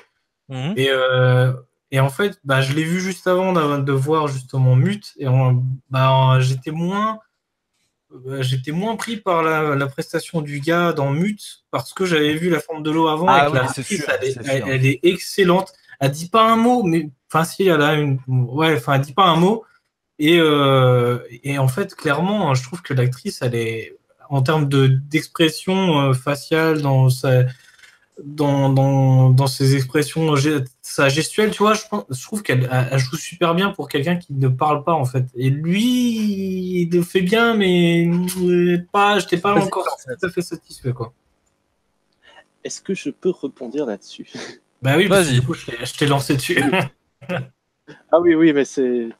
Bref, mon ordinateur a décidé de me faire mute aussi. Mais justement, moi, j'aime bien l'acteur, il a un certain monolithisme pendant toute une partie. Oui, c'est ça.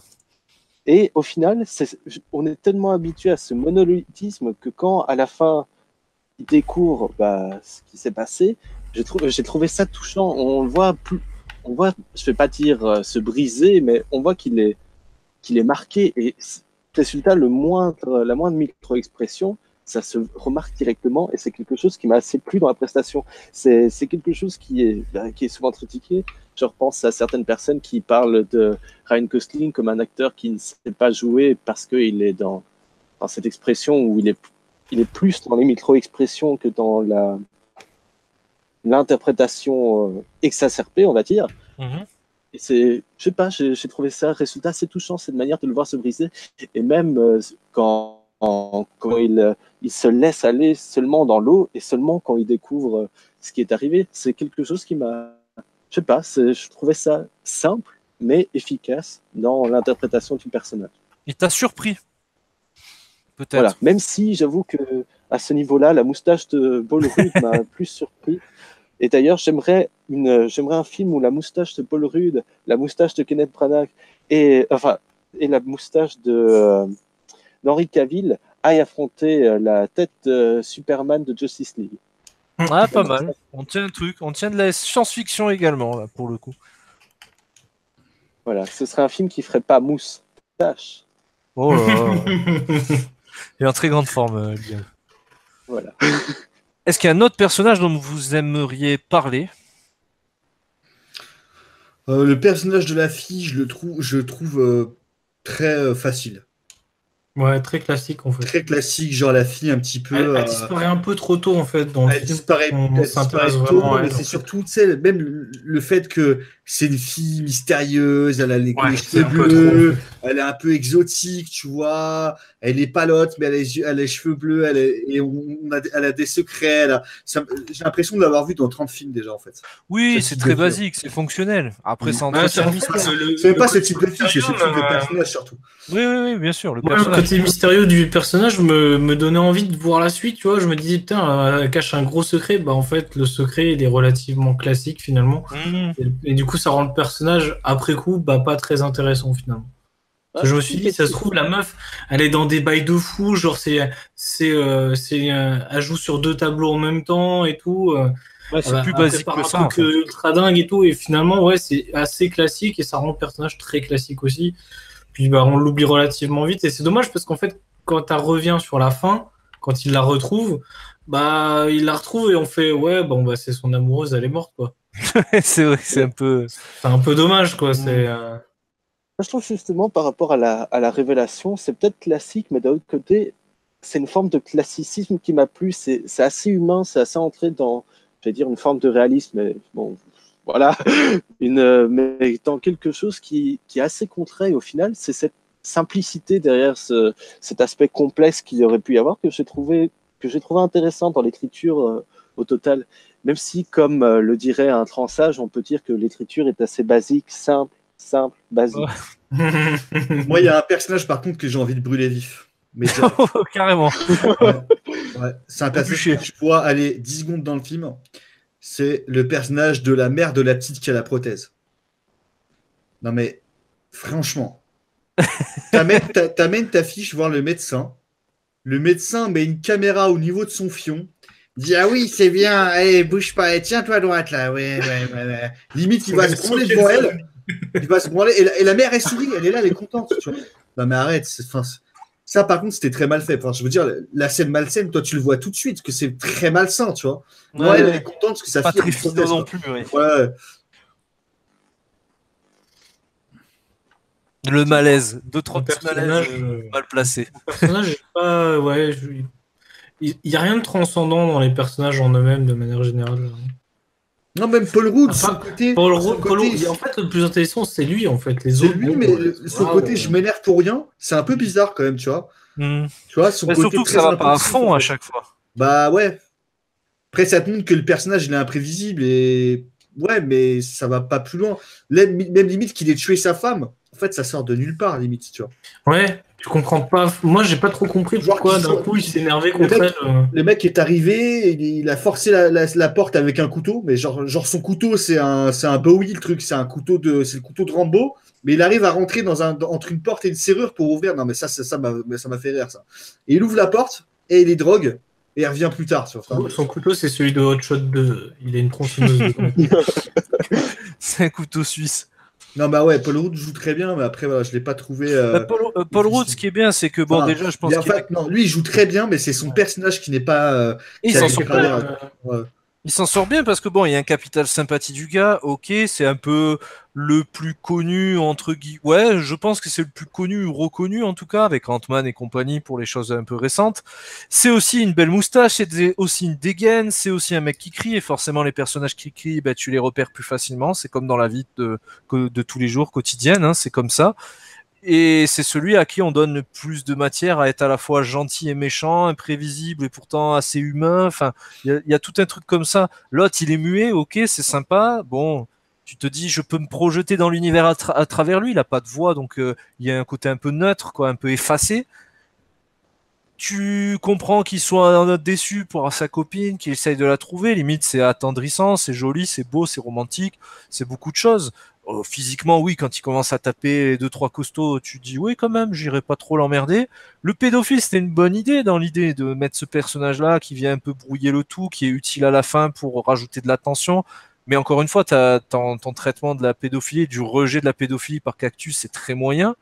Après, le mec le joue très bien, hein. Franchement, il est entre la tête à claque et le mec qui te fait rire, mais t'as pas trop envie de rire parce que tu te dis putain, c'est quand même un pédophile, c'est maladroit tout ça. T'es gêné limite, donc c'est pas plus mal. Là aussi, ça a de grosses lacunes. Les ingrédients sont là, mais la recette est pas parfaite, quoi. C'est dommage. C'est vraiment dommage, je trouve. Il y a un personnage que j'ai beaucoup aimé, qui pareil ne parle pas dans le film, c'est justement le gros costaud, je sais plus comment il s'appelle, avec sa chemise rose. Otto, il s'appelle Otto, un truc comme ça, non? Je sais pas pourquoi ce mec, il a un capital sympathie physique qui est ouf, je trouve. Ce mec, c'est une armoire à glace, il est énorme. Mais je sais pas, il dégage un truc super cool. La tête du mec me fait trop penser au mec avec son gros doigt quand il remet sa lunette, avec sa grosse bague et tout. La coupe, il a vraiment la tête du mec qui joue dans Yes Man, le collègue banquier de Jim Carrey là, qui l'invite aux soirées Harry Potter et tout là. Ah oui, oui. Ils ont la même gueule, en fait. Ils ont la même C'est bizarre gueule. parce que j'ai l'impression de l'avoir déjà vu quelque part, ce mec-là, mais j'arrive pas à savoir où, et je sais pas si c'est vraiment lui que j'ai vu. Ah, Nicolas, arrête, on se croise toutes les semaines. Arrêtez quand même. Est-ce que vous avez besoin de rajouter un élément concernant les personnages, messieurs? Juste un petit truc. Mais je t'en prie, Liam. J'ai découvert Misfits récemment et en fait, ça m'a surpris de voir c'est Robert Sheehan qui est excellent dans la série Misfits et qui joue ici l'ami de Nadira, Luba. Et Ah, mais c'était un acteur qui était dans... Merde, attends. Parce qu'il n'y a pas un gars qui était dans Lost, la série? Si, Dominique Monaghan Dominique Purcell. qui joue la geisha et qui joue dans Le Seigneur des Anneaux. Voilà. Ah Ouais, ouais. oui. Et qui Faut joue le aussi reconnaître. dans Oui, excusez-nous, les gars, X-Men grosse Origins erreur Wolverine de... aussi. Grosse erreur de ma part. Je cite Lost, moi, tu sais. Non, mais si, il a joué dans Lost Ouais, aussi. il a joué Ouais, dans il a Ouais. joué dans Lost aussi. Ouais. Par rapport à Et- ces personnages, est-ce que vous voyez un autre élément dont on pourrait parler? Là, j'ai pas d'idée, mais toi, je sens que tu as une idée derrière la tête. Donc je t'en prie. Non, pas du tout, pas du tout. Pas du tout, au contraire. Je pense qu'on a soulevé le gros problème du truc, c'est ce côté... Cactus, c'est le personnage important, mais par contre, le personnage principal, c'est Léo par rapport à... c'est lui qui fait le bordel, c'est le grain de sel, quoi, hein, tout simplement. C'est un peu maladroit sur certains aspects, ça rejoint aussi la partie scénario, donc on continue dans ce côté sincère mais maladroit. Est-ce que la réalisation est du même niveau? Est-ce que la réalisation souffre du même problème? Liam, qu'est-ce que tu as pensé de la réalisation? J'ai trouvé que par moment, il y avait quelques plans qui se faisaient ressortir, comme celui du bowling, où on arrive sur tous les niveaux l'un au-dessus C'est de vrai. l'autre, ou le coup de la cigarette sur le rebord adhésif, qui faisait peut-être un peu trop appuyé, mais je pense que ça reste dans cette même logique de sincérité, de vouloir proposer des trucs, et au final, ça reste assez... je trouve que c'est une mise en scène assez cohérente. C'est quelque chose que j'apprécie chez Jones, c'est qu'il se met souvent au profit de son histoire. Alors, bon, à part ces 2-3 plans qui ressortent et qui font un peu... c'est pas prétentieux, c'est pas le mot que j'essaie de... qui essaye de se montrer en dehors. Un peu tape à l'œil. Voilà, c'est ça, c'est le mot que je cherchais, tape à l'œil. Ça va aller. Mais à part ces plans tape à l'œil, il arrive quand même à faire assez logique et qui suit son histoire plus qu'autre chose et qui se met au service, qui arrive à présenter l'univers, à essayer de faire quelque chose de cohérent et qui en même temps, oui, on a ces 2-3 trucs tape à l'œil, on a le plan à la bibliothèque aussi, on a 2-3 trucs, mais ça arrive quand même à ne pas trop faire sortir du film. Il essaye de nous pas de nous faire sortir du film en nous montrant regarde, je sais faire 57 plans séquences d'affilée et tu vas voir, je vais faire un 360 autour, je vais faire ça. À part ces 2-3 petits trucs, mais qui font pas tant ressortir que ça, il arrive à immerger par sa mise en scène, je trouve. Et c'est quelque chose que j'apprécie dans toute sa filmographie, même Warcraft. Ça suivait plus ses personnages. Ici, on est dans la même chose, on est dans l'action, on suit les personnages, on est dans les mêmes, dans les mêmes réflexions qu'eux, et au final, ça correspond très bien avec ce qu'il essaye de nous proposer au niveau de l'intrigue. Il y a pour ma part. Pour toi, même en termes de réalisation, c'est assez cohérent avec ce qui est proposé en termes d'histoire, d'univers et autres. C'est au service de tout ça, en tout cas. Voilà, avec cette même sincérité de vouloir proposer une bonne histoire et qui ressorte un petit peu. Messieurs, Andy, Nicolas, la réalisation, convaincu, pas convaincu? La réalisation, ça va, mais certains effets spéciaux, surtout au début du film, sont assez off. Quand tu sors d'Altered Carbone et que du coup tu as le même univers visuel et que tu as certains trucs qui sont très le fond vert ou très l'animation 3D, Ouais. Voilà. Ça dénote un peu. Moment par moment où comme ça, c'est pas beau. Ça pique. Ou ce côté film Netflix que tu exprimais tout à l'heure aussi. Voilà, mais pour le coup, je l'excuse plus sur une série que sur un film en fait, parce qu'on peut vendre comme un film. Du coup, oui, t'attends un niveau au-dessus. Bon, à force, quand tu mates des séries, tu sais très bien que le début d'une série, ils ont mis les moyens, puis bon, sur la fin, bon, il y en a sur les derniers épisodes de la saison, il y en a un petit peu moins, puis sur les 2 derniers, ça remonte un peu, quoi, mais bon. Ouais. Ouais, clairement, sur le film, dès le début, je me dis, ah, ça pique un petit peu quand même. Netflix, les gars, vous avez fait mieux, quoi. Donc, après, c'est les boîtes qui créent les effets spéciaux, mais bon. On va dire, sur la plateforme Netflix, on a été habitué à mieux, produit par Netflix. Donc, bon, du coup, j'étais un peu. C'est un peu dommage. Un peu dommage. Mais après, ça reste très beau visuellement. Après, moi, la réalisation, elle est bien, mais elle n'est pas transcendante non plus. Il n'y a rien de fou. Je préfère encore, par exemple, encore la réalisation de Altered Carbone où on propose des trucs un peu plus intéressants en termes de façon de filmer les choses, quoi. Mhm. Andy? Moi, je suis de l'avis totalement contraire à celui de Nicolas. J'ai pas vu, en fait, j'ai pas ressenti de trucs qui m'ont fait vraiment tilter, genre, ah putain, c'est dégueulasse, tu vois. Et puis en même temps, les effets spéciaux, c'est pas le film, quoi, là. Pour le coup, vraiment, le film. Ouais, mais des fois, ça sent le fond vert de fou. Hein. Ce qui peut faire sortir du film, hein, c'est Ouais, bien possible. sûr, mais là, Rien que la alors, scène c'est où ils peut-être sont parce dans que la je l'ai vu sur- voiture, la scène où ils sont dans la voiture avec la petite fille quand Doc il les emmène. Je suis Mhm. désolé, mais les plans qui bougent façon années 50 derrière, c'est pas possible, quoi. Ouais, mais Clairement, c'est cohérent avec la volonté de mélanger ces cinémas-là aussi, mais ça peut ouais, mais aussi un peu choquer l'œil. le mélange chelou du film qui est censé être futuriste avec ce genre Après, de c'est peut-être parce que réalisation, ça colle moi, pas. j'ai vu le film sur mon mobile, mais j'ai pas Oui, été choqué. Tu vois, ça m'a peut-être le pas. format de ton écran, oui, Ouais, effectivement. c'est peut-être ça, hein. Mais après, enfin, j'ai rien qui m'a réellement sauté aux yeux. Alors, j'ai vu certains trucs qui n'étaient pas totalement foufou non plus, quoi. Mais j'ai pas été réellement choqué par la chose. Après, niveau réel, j'ai trouvé qu'il y avait des plans intéressants.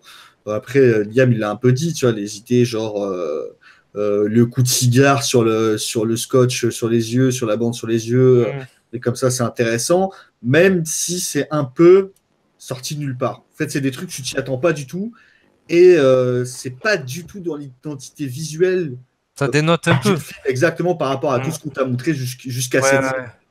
Et il y en a deux, trois scènes du même style où bah, tu t'y attends pas trop et d'un coup ça pop comme ça, tu vois. C'est un peu comme un mec qui te ferait que des plans ultra cut avec une caméra assez fixe, tu vois, et d'un coup te tape un plan séquence. Ouais, ouais, ouais. Un Tu, peu tu, sorti de nulle part, pas tu vas te, forcément utile à la voilà, narration tu ou. vas te demander Ouais. pourquoi. Ouais, Mhm. c'est un peu le principe, c'est un peu la même chose, c'est un peu ce que j'ai ressenti pour ces plans, malgré qu'ils soient des fois très agréables. Moi, je l'ai trouvé un peu facile. Quand Ouais, tu après, vois, il quand n'y a, tu. y a pas de Oui. prouesse, hein. Non, Excuse-moi. voilà. Quand tu vois Moon où tu te dis, bon, le mec, c'est le début de sa carrière, machin, et il fait un truc vraiment top, hein, y a pas de souci. Tu sens que c'est maîtrisé dans son budget, dans ses visuels. T'es dedans, t'es dans une atmosphère. Puis le twist final, le montage, le mec qui revit tout le temps la même chose, etc. Même recette sur Source Code, hein, cette volonté de toujours refaire les mêmes choses, tout en gardant un certain dynamisme. Ça fait aussi partie de la réalisation. Hein, c'est pas seulement des effets spéciaux et autres, mais je pense que c'est important. Warcraft, il en met plein la vue, il est vraiment dans cette volonté de coller aux jeux vidéo, mais de proposer un spectacle, d'être dans du fantastique. Les armures sont démesurées, elles sont jamais pratiques pour un sou, mais ça le fait, t'es dedans, tu te dis vraiment le mec, il y va à fond, il est blockbusterien à 100%. Dans celui-ci, je me dis oui, ok, il y a une cohérence avec ton cinéma, avec ce que tu voulais, ce que tu avais déjà raconté, il y a des jolis plans, mais forcément tu souffres de l'ombre gigantesque d'un Blade Runner. Tu vas aller chercher des idées à Berlin, etc., etc. C'est pas moche, il y a pas de souci. La scène d'amour est très jolie, les décors, certains, il y a des décors où je me dis ouais, en gros, il a filmé comme sur France 3, quoi. Tu vois, ils font un reportage sur une famille en Allemagne, quoi. Et à côté de ça, t'as cette espèce de plan dans la bibliothèque qui existe vraiment en plus cette bibliothèque où tu te dis ouais, c'est super, ces décors des décors qui changent. En plus, c'est cohérent avec le héros qui aime le bois, donc tu vois dans une bibliothèque avec du bouquin. Enfin, il y a quelque chose dans les matières, dans le sensoriel qui est plutôt pas mal en termes de réalisation. Mais je sais pas, c'est un peu étriqué, c'est un peu timide, où je me dis, bon, bah, tant qu'à faire, ça fait 12 ans que tu travailles le bordel, vas-y à fond, quoi. Sans tomber non plus dans la surenchère d'action et de destruction et d'effets spéciaux, mais vas-y à Après, fond. est-ce qu'il n'y a pas un côté triste de se dire, ça fait 12 ans que le mec travaille son film et le film il finit sur Netflix? Parce que Oui, pour le moment, non mais je vais te oui, dire pourquoi. Parce que ouais. pour le moment, Netflix, ils n'ont pas fait de film qui a vraiment cartonné. Genre, c'est un réel succès, tu vois, autant critique que commercial. Ouais, ouais, ouais. Peut-être un peu Et du Okja sans la coup, polémique, oui. du coup, Netflix, ça donne un petit peu, là, pour le moment, là, ce qu'on en parlait l'autre jour, Oui, oui. le sentiment que c'est un peu là où vont se retrouver les perdus, tu vois. Les mecs qui ont pas forcément bien réussi et qui cherchent un petit peu à se produire. Donc, est-ce qu'un film qui a mis 12 ans à être à sortir du carton, le fait qu'il se retrouve sur Netflix, déjà, est-ce qu'il n'a pas perdu un peu d'avance pour le Et moment, est-ce en que tout cas. c'était ce qu'il voulait faire il y a 12 ans Ouais, aussi? aussi.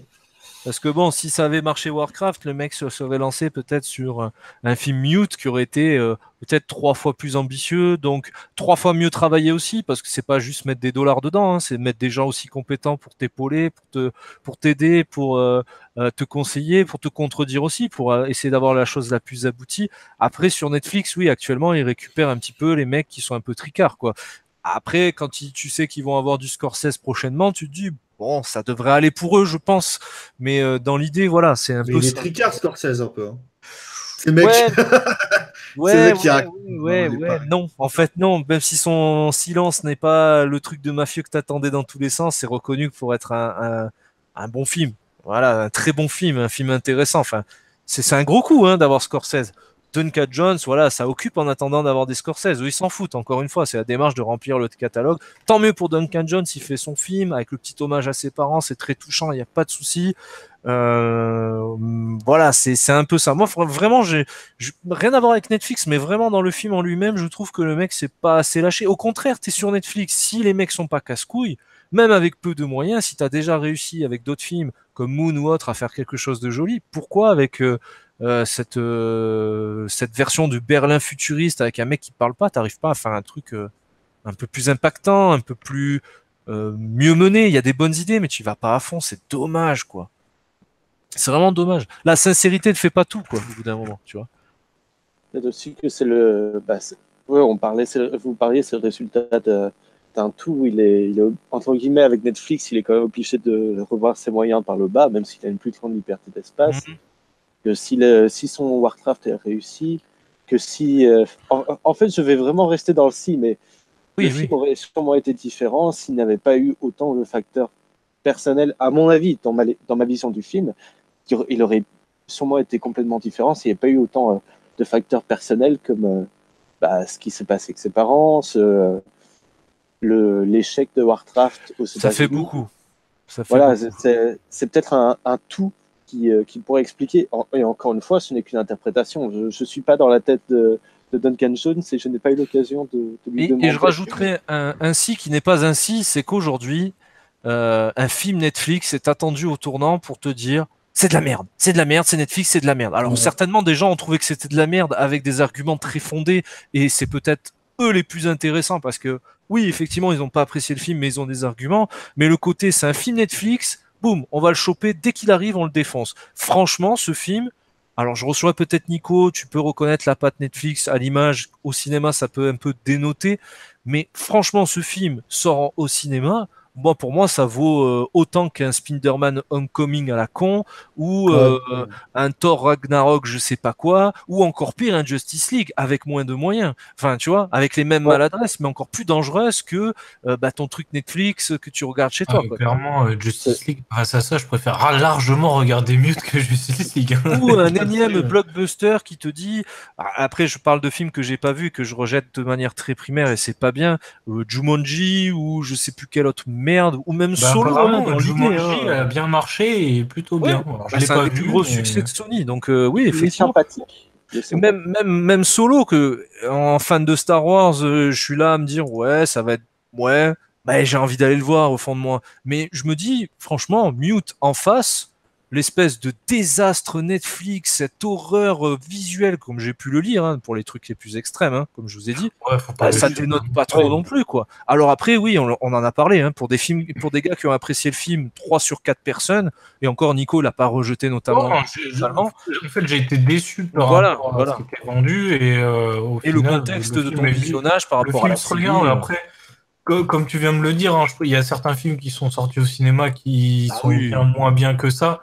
Moi, quand j'ai été voir Justice League au cinéma, clairement, j'aurais préféré ne pas le voir. Voilà.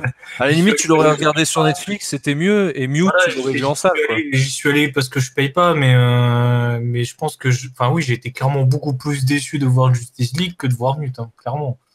Attention. Et Oui, pourtant, vas-y, je vas-y. savais à l'avance que Justice League, ça allait être de la merde Et pourtant, au fond de je toi, le t'étais un savais. peu excité, quoi, de te dire peut-être que ça va être bien quand même. Parce que Mais c'est je dans vous l'air du temps. Mais ça Voilà. m'a fait du mal. J'ai eu très très mal. J'ai eu mal à mon super-héros. Il s'est pas assis tout de suite, quoi. Mais je veux qu'on rentre dans quelque chose c'est ce qui m'a dérangé surtout avec les critiques du film, c'est que qu'on apprécie ou pas le film, encore une fois, les goûts et les couleurs tant que c'est construit. Et avec des Mais il y en vrais a, arguments. Hein. Il y a des gens qui ont écrit des choses sur Mute avec des arguments où c'est irréfutable. Hein. mais voilà, mais j'ai l'impression que maintenant il y a vraiment un vrai manque de nuances et que certains partent juste, comme tu disais, c'est Netflix, donc c'est de la merde, que les gens partent, c'est de la merde ou c'est un chef-d'œuvre. Et c'est justement ce que j'apprécie dans ce débat, c'est que Nico, t'as pas apprécié le film, mais tu as des arguments, tu arrives à être ouvert aux arguments positifs. Et il y a plein de gens aussi qui arrivent à l'être, mais j'ai l'impression qu'actuellement, sur les réseaux sociaux et sur le niveau de critique en général, Règle numéro 1, Twitter, c'est de la merde. Hein. Ah, oui. Là, Oui, déjà, Après- Mais même quand tu vois sur Rotten Tomatoes, 10%, je veux dire, le film tu peux ne pas apprécier le film. ouais, mais est-ce que Rotten Tomatoes n'est pas le nouveau Twitter, quoi, j'ai envie de dire. Ouais, aussi, peut-être. C'est, en fait, c'est ça le problème, c'est qu'il y a des plateformes qui laissent tellement la libre parole que bon, il y a un moment, il faut peut-être ne pas forcément tout écouter non plus. Rotten Tomatoes, on a déjà vu par le passé ce que ça donnait, et que bon, maintenant, Rotten Tomatoes n'est plus vraiment une source fiable quand on parle des critiques de films, quoi. Ouais, surtout, j'avais envie de rajouter un truc par rapport à ce que tu disais, Liam. C'est ce que maintenant, le critère principal pour juger d'un film s'il est bon ou pas, c'est les prouesses techniques. Moi, j'ai l'impression que c'est ça maintenant. Le critère principal pour juger d'un film s'il est bon ou pas, c'est les prouesses techniques. Et on omet un peu de juger un film par les émotions qu'il va transmettre ou tu vois, d'autres choses. Et c'est un peu le problème. Alors, je suis d'accord que techniquement, le film, il est pas fou. Hein, ça joue beaucoup, d'accord. Mais il y en a, à partir du moment où ils n'ont pas leur plan séquence, leur effet leur effet visuel stylé, leur truc, bah, le film est pas bien.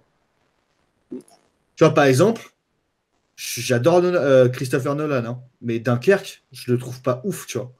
Pourtant, tout le monde est unanime en disant que c'est un truc de ouf, parce que techniquement, il est ouf. Il y a des plans de ouf, il te raconte beaucoup de choses au visuel.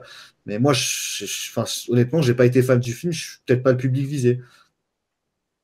Parce que pour moi, j'ai pas ressenti de réelle émotion. Et là, par contre, dans ce film, bah, il m'a transmis des choses, donc j'ai bien aimé, tu vois, tout simplement. Et par contre, ouais, effectivement, visuellement, c'est pas fou. Mais je pense que la plupart des critiques, c'est ça. C'est à partir du moment où visuellement, il y a pas de révolution, où il n'y a pas un truc grandiose, le film, il va être moyen, tu vois. Le film, là, bah, c'est l'exemple concret, là, le film, il est moins bien reçu que que la Ligue des Justiciers, pardon. Alors que, bon, bah, la Ligue des Justiciers, voilà quoi. Ouais, mais on est vraiment dans un aspect où j'ai l'impression actuellement, les gens, s'ils veulent parler d'un film, ils vont dire c'est génial ou c'est la grosse merde. Et ils oublient de se dire, bah, un film peut être bon, il peut être moyen, il peut être. Voilà, il y a des nuances, quoi. C'est comme les personnes. On ne peut pas dire, oh mon Dieu, ce film. Enfin, je sais pas, j'ai l'impression qu'on oublie d'évaluer selon plus de nuances. Dit le type qui a mis 3,20 sur ses tables rondes, mais en soi, voilà, c'est quelque chose. Je sais pas, j'ai vraiment l'impression qu'on est face à un manque de nuances par rapport à la critique, qu'on peut même plus dire, tiens, ce film est juste bon ou ce film est juste moyen. Mais c'est comme la musique, j'ai loupé une petite partie parce que j'ai rien retenu, j'ai trouvé très fade et sans aucun intérêt la musique. Bah, en fait, elle est très lisse, elle est très. Il n'y a pas de transcendance musicale. Voilà. La seule qui m'a un peu marqué, c'est justement celle qui est dans la scène de couteau, où c'est plus un accompagnement d'ambiance, enfin, elle est très légère, mais c'est le seul moment où je me suis dit, tiens, la musique colle bien au truc. Et puis, voilà. Je t'avoue, elle était tellement lisse que j'ai pas retenu plus que ça la musique. C'est sur ce film qu'on va en prendre plein les oreilles, quoi. Ouais. J'avoue que je l'ai oublié aussi, en fait, la musique. Elle est peut-être bonne. Non, c'est pas marquante, c'est toujours pareil. Est-ce qu'il faut vraiment que ça soit toujours marquant? Mais quand même, que ça accompagne bien, ça me semble être le minimum syndical. Après, à partir du moment où une musique, même si tu la retiens pas, il n'y a rien qui t'a choqué, genre la musique, elle n'allait pas du tout avec la scène, c'est qu'elle a fait son travail, en fait, tout simplement. Minimum syndical. Voilà. La musique, minimum syndical. Après, c'est pareil, il y a pas forcément, enfin, tous les univers ne se prêtent pas forcément à ce qu'il y ait une musique particulière dans leur, Bon, dans après, leur film. la musique, ils ont peut-être coupé le son, hein, je sais pas.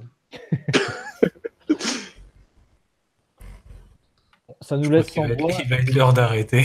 Et je propose de nous diriger tout doucement vers une conclusion, une note, la sentence, le verdict, le bulletin scolaire d'une petite Duncan Jones. Est-ce que les avis seront favorables? On commence tout de suite avec Nicolas. Moi, donc, du coup, j'étais un peu déçu par la cohérence un peu de cet univers, des espèces de mélanges un peu patchwork qui, dans le résultat final, donne un truc un petit peu bizarre. Mais après, puis après, j'ai parlé aussi visuellement, il y avait quelques trucs qui me dérangeaient par rapport à ce que nous a sorti Netflix quelques semaines avant. Donc, du coup, la comparaison est forcément là. Et j'aurais du mal à lui mettre plus que 12, mais je peux pas aller en dessous non plus parce que on sent que le travail est présent quand même. Donc voilà, je vais rester sur un petit 12. D'accord. Et on comprend ta logique là-dessus. Andy. Bah, du coup, le film, je l'ai trouvé touchant, je l'ai trouvé agréable à regarder. Je l'ai pas trouvé non plus transcendant, hein, mais moi, j'ai trouvé que c'était un assez bon film. Les acteurs jouent relativement bien. Je n'ai pas vu de choses vraiment choquantes. Donc non, moi j'ai passé un bon moment. Donc je vais pas mal le noter. Je mettrai la note de 14 sur 20. 14 pour toi. Liam. Bon, bah, moi, j'ai beaucoup apprécié, même si je reconnais évidemment les défauts que vous avez mentionnés. Pour moi, c'est le deuxième meilleur film de l'année avec une personne muette qui se sent bien dans l'eau. Et j'avoue que j'adorerais avoir l'affiche rétro. J'espère que vous l'avez vu, mais franchement, l'affiche rétro est magnifique. Mais j'ai bien aimé le film. C'est peut-être le film Netflix, le film du catalogue que j'ai vu sur Netflix que j'ai le plus apprécié. Je sais pas si ça veut dire énormément non plus, mais voilà. Et j'ai envie d'être généreux. Vous savez que je suis toujours l'enfoiré qui met les notes un peu trop hautes. Bah, allez, un 20. Non, je déconne. Plus sérieusement, 16,5. 16,5. Oh, ça va pour quelqu'un qui déconne. Oui, non, mais je faisais semblant du 20, mais non, 16,5. Très bien. Bon, moi aussi, je vais rester sur une note plutôt positive, bien au-dessus de la moyenne, sans non plus de folie, conscient d'une première partie que je trouve un peu désastreuse, une deuxième partie beaucoup plus convaincante. Je vois les bonnes choses, mais malheureusement, je trouve qu'elles sont mal agencées, mal proposées, beaucoup de maladresse, presque du malaise, même totalement du malaise sur certains aspects. Musique, pas de souvenir, mais bon, comme tu l'as dit, Andy, elle fait le taf. Et en termes de visuel, moi, ce que j'ai bien aimé, c'est cette proposition du Berlin à la fois lointain et accessible. Le choix de la ville n'est pas anodin, je trouve, marche plutôt bien. C'est un film qui va souffrir, comme l'a dit Nico, d'une série comme Altered Carbon, de Blade Runner 2049, de Blade Runner tout court, de tout ce pan de la science-fiction. Moi, je lui mettrais la note de 12,5. Je trouve que le bashing est un peu fort. Je le comprends, il y a des gens qui ont des arguments béton, et je pense qu'on en a développé certains, même si on a peut-être été plus positif au final. Donc voilà, c'est un film qui s'en tire bien, finalement. On a un 12, un 12,5, un 16,5, et Andy, t'as mis quelle note, pardon? 14. 14, bon, ça va, il s'en tire plutôt bien. Pour un film Si j'avais 7 points aux examens, ce serait parfait. Ah oui, oui, oui. Il passerait haut la main, le conseil de classe valide. En attendant, messieurs, un qui peut vous valider ou vous permettre de venir discuter avec nous, c'est Schwarzenegger, le fameux, le célèbre, le meilleur. Pour participer à la table ronde, ça se passe sur la page Facebook et Twitter. Vous cliquez sur le lien du Doodle et vous renseignez les dates et les horaires proposés auxquels vous êtes disponible en précisant votre prénom et votre adresse mail. Si vous n'avez jamais participé à la table ronde, envoyez en parallèle un mail à latableronde20@gmail.com avec l'objet « Candidature » dans lequel vous nous montrez votre motivation. Donc abonne-toi et je te fais un bisou. C'était donc le débat sur Mute, une production Netflix, je vais y arriver, par Duncan Jones. Merci messieurs, c'est toujours cool de pouvoir échanger entre nous. On est un petit peu égoïste sur le coup, mais on se fait plaisir avec des films de la plateforme, comme tu as dit, de streaming légal, ce que j'aime beaucoup, ce terme. On vous dit à bientôt pour un prochain débat. N'hésitez pas à commenter, à laisser vous aussi votre avis. Est-ce que vous avez détesté ce film ou au contraire, vous avez trouvé plutôt pas mal, plutôt réussi, un petit peu à l'image de notre débat et de notre avis sur le film. En attendant, on vous dit à très bientôt pour de prochains films, que ce soit des films en salle ou sur Netflix. Et puis, on se dit au revoir. Silence radio, c'est fini. Mute. Juste à faire des blagues pourries pour moi, mais j'en ai déjà fait pendant. C'est le petit quart d'heure de Liam. Voilà, je vais rester muet. Alors, on va reprendre l'antenne, Jean.